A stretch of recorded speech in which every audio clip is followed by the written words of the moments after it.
Hey guys, welcome back to my channel, and today I have a fun St. Patrick's Day kind of nail look for you guys, and I think this is the cutest look. I do wish I had some rainbow chunky glitters, especially when I start working on that rainbow nail. It really makes me wish that I had some, but I had the glitters, or like the fine glitters from Light Elegance, so it ended up working out.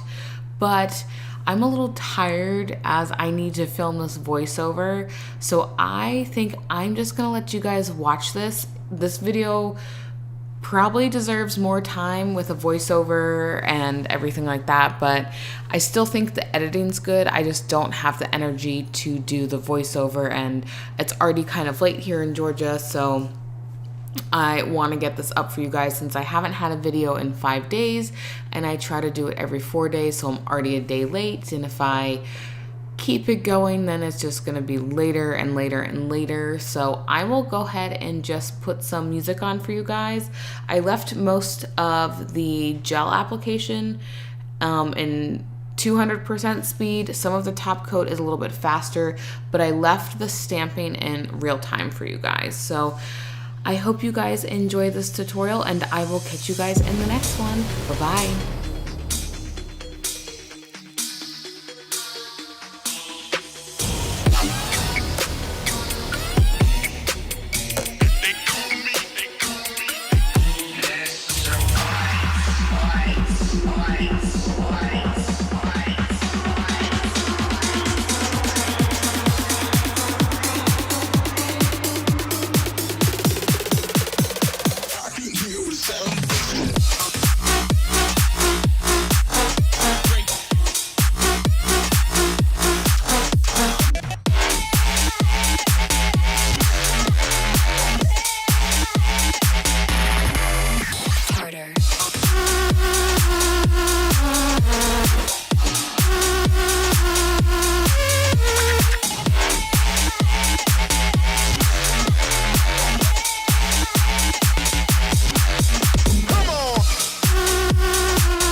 Faulty